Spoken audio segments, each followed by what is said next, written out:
Seat नहीं जा सकती है, अपने पैसों का, अपने पति के पैसों का दुरुपयोग नहीं कर सकती है, गलत इस्तेमाल नहीं कर सकती है। ये औरत की जिम्मेदारी है। आप बाप हैं तो अपनी बेटे बेटी की जिम्मेदारी आपके ऊपर आयद होती है।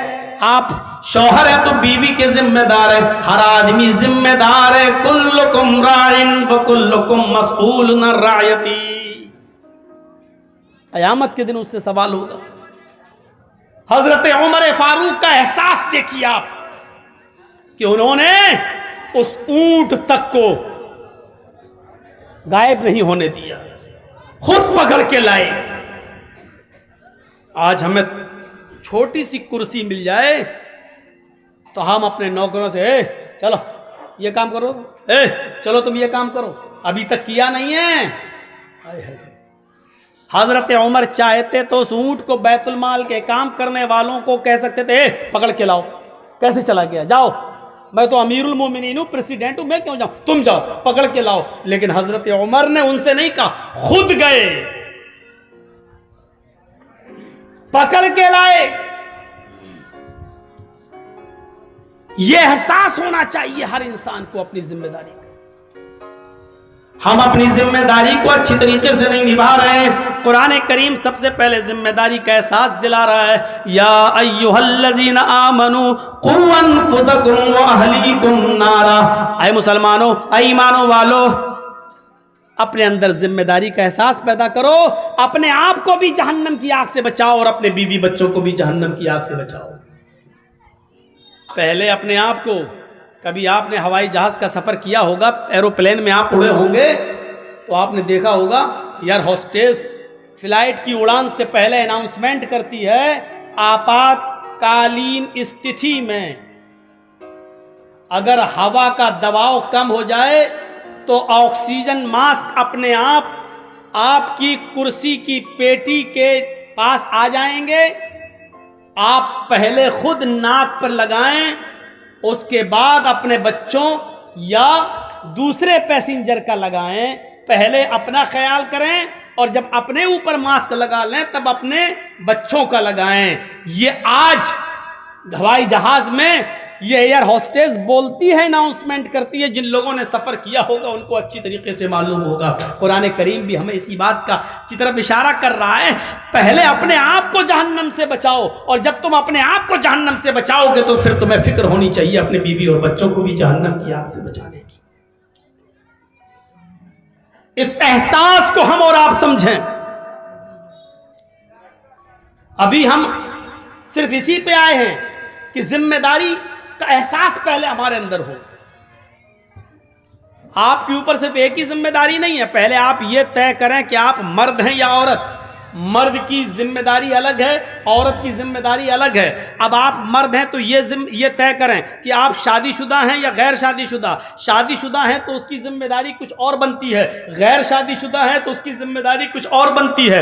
अब आप ये देखें कि शादीशुदा हैं तो आप बाप हैं तो आपके बेटे कितने हैं, आपकी बेटियां कितनी हैं, आपके बेटे और बेटी इतनी हैं, तो आप ये देखो कि बेटों का हक अदा कर रहे हैं या नहीं कर रहे हैं, बेटियों का हक अदा कर रहे हैं या नहीं कर रहे हैं। आपकी जिम्मेदारियों के एहसास में एक एहसास यह भी होना चाहिए कि आपने मरने से पहले अपने घर में आपने अपनी बेटी के लिए अपनी जमीन, अपनी जायदाद, अपनी विरासत में से कितना हिस्सा उसके लिए वक्फ किया है या उसके लिए मुतय्यन किया है।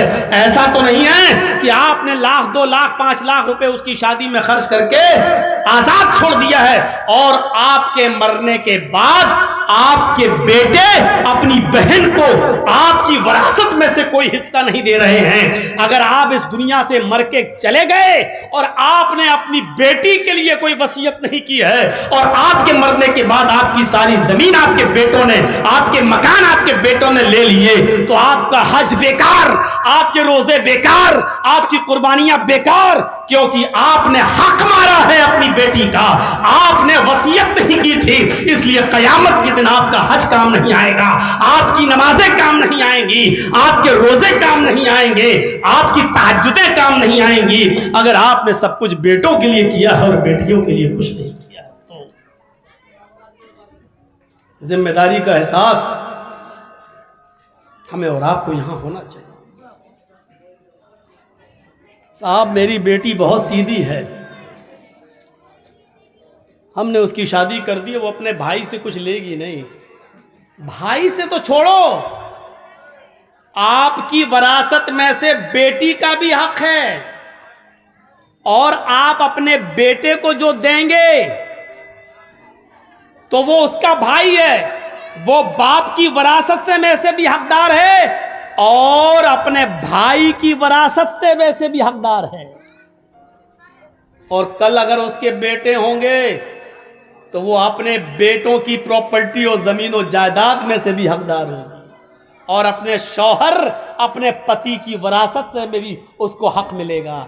औरत को चारों जगह से हक मिल रहा है, बाप भी बेटी को देगा, भाई की वरासत से में से भी हक है, बेटे की वरासत से भी हक है, और शौहर की वरासत से भी हक है।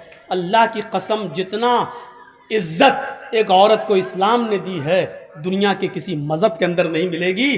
चाहे कितना लोग चीखते रहें और चिल्लाते रहें, इस देश का प्रधानमंत्री 15 अगस्त को खुद भाषण दे रहा है दिल्ली के लाल किले से, और औरत के सम्मान और औरत की इज्जत की बात कर रहा है, लेकिन उसी के भाषण के दौरान 15 अगस्त को बिल्किस बानो के गुनाहगारों को जेल से छोड़ा जा रहा है।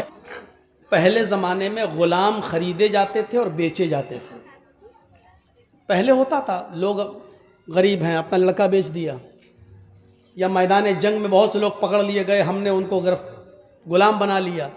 पहले ये होता था कि ग़ुलाम बेचे जाते थे और ख़रीदे जाते थे, लेकिन अब पूरी दुनिया की ह्यूमन कमेटी ने इस बात का फ़ैसला किया है कि ये सिस्टम सही नहीं है कि एक शख्स अपने बच्चे को बेचे, अपनी लड़की को बेचे और दूसरे के हवाले कर दे और फिर वो उसका गलत इस्तेमाल करे। तो ह्यूमन कमेटी ने इस चीज़ को ख़त्म कर दिया है और ये अच्छी चीज़ है। तो उस ज़माने में जब लोग ख़रीदे जाते थे और बेचे जाते थे, आपने भी सुना होगा कि जैसे कोई शख्स रोज़े की हालत में अगर अपनी बीवी के साथ अगर वो सोहबत कर ले तो उसको कफ़ारा अदा करना पड़ेगा। पहली बात तो यह है कि वो रोज़ा उसका नहीं माना जाएगा, उस रोज़े को की क़ज़ा करना पड़ेगी, पहला तो वो है। और इसके अलावा एक ग़ुलाम आज़ाद करेगा। तो पहले जब ग़ुलाम बेचे जाते थे और ख़रीदे जाते थे, इसलिए लोग ख़रीद कर आज़ाद करते थे। ग़ुलाम ख़रीद कर आज़ाद करने की ताकत नहीं है तो 60 रोज़े रखेगा, नफली रोज़े पे दर पे मुसलसल कंटिन्यू, और उसकी भी ताकत नहीं है तो फिर 60 मिस्कीनों को वो खाना खिलाएगा।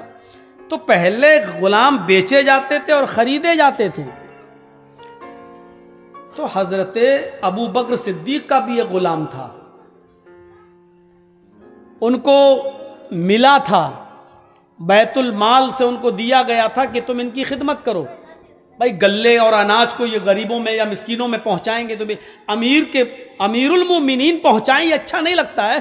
तुम अपने कांधे पर ला दो, तुम उनका साथ दो। इसलिए एक खादिम उनको मिला था, एक ग़ुलाम उनको मिला था।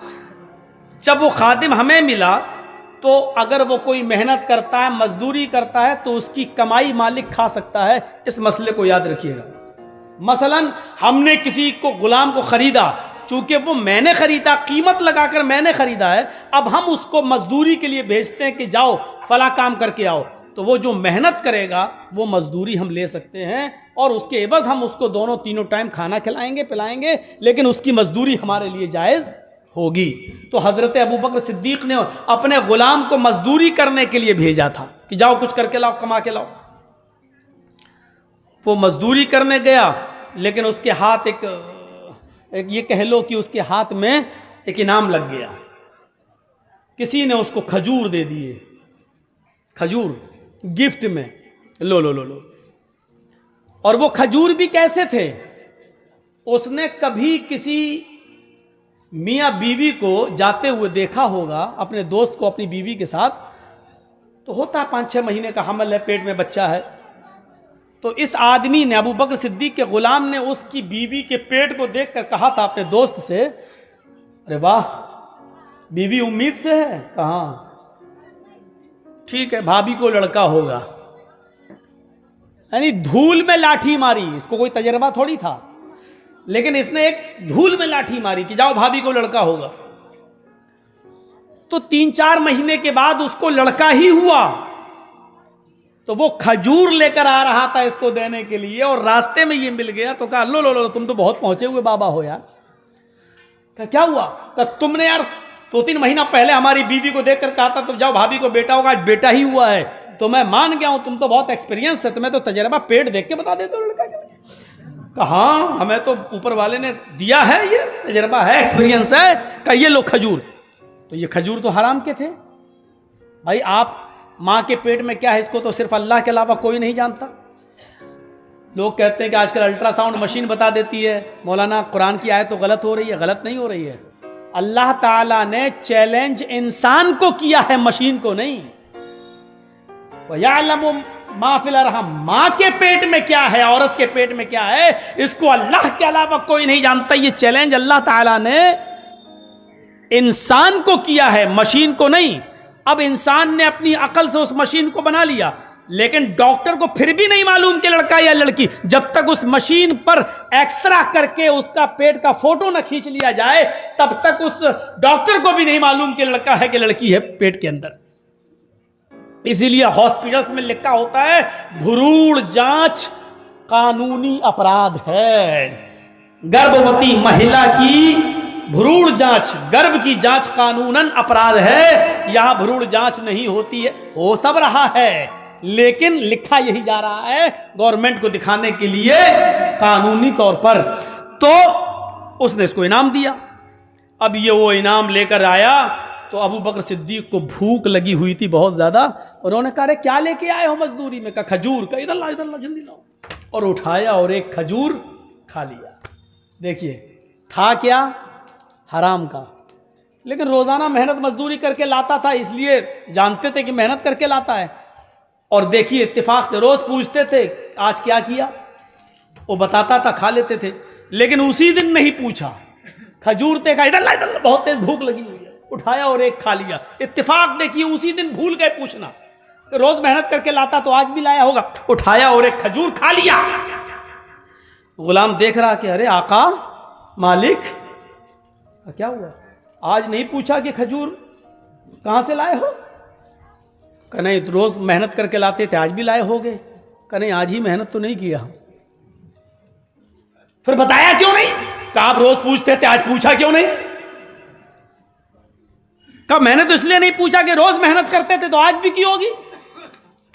कहा मैं ये इंतजार कर रहा था कि आप रोज पूछते हैं, इसलिए मेरे बताने के बाद खाते, तो आज आपने पूछा क्यों नहीं? कहा अच्छा ये बताओ कैसा था खजूर? कहा रे धूल में लाठी लग गई, मैंने कहा था लड़का होगा, लड़का ही हो गया। वो गिफ्ट में लाया था। कहा ये तो हराम है। अब है तो है, आपने खा लिया, हमारे लिए तो हलाल है, आपके लिए होगा। कहा पानी लाओ, पानी मंगाया। हो अपने बिजनेस पर और अपने कारोबार पर सब गौर कर लो।